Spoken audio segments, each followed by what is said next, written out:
মার্কিন রাজনীতির ঐতিহ্য অনুসারে সাবেক প্রেসিডেন্ট জো বাইডেন তার উত্তরসূরি ডোনাল্ড ট্রাম্পের জন্য চিঠি রেখে গিয়েছেন।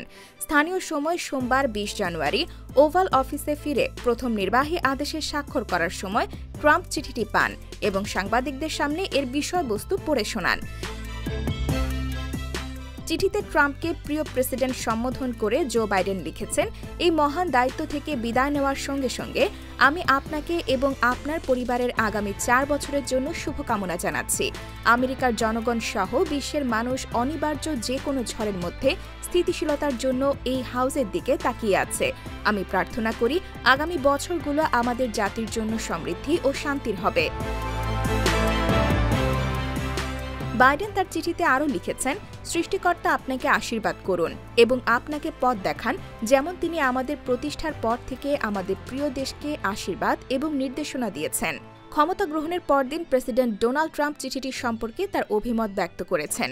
তিনি বলেন, এটি একটি খুব সুন্দর চিঠি ছিল, কিছুটা অনুপ্রেরণামূলক চিঠি। এটি উপভোগ করুন, ভালো কাজ করুন। ভালো কাজ করা ততটাই গুরুত্বপূর্ণ যতটা গুরুত্বপূর্ণ কাজ করা। ট্রাম্প আরও বলেন, চিঠিটি লেখার সময় তিনি খুব ইতিবাচক ছিলেন। আমি চিঠির প্রশংসা করছি।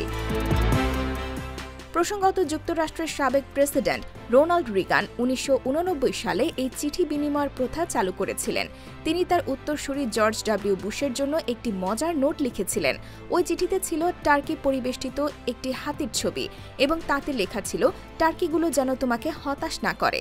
এরপর থেকেই প্রত্যেক বিদায়ী প্রেসিডেন্ট তার উত্তরসূরির জন্য ব্যক্তিগত বার্তা রেখে যান, যেখানে ভালোবাসা, শুভকামনা এবং প্রেসিডেন্ট পদে দায়িত্ব পালনের অভিজ্ঞতা শেয়ার করা হয়।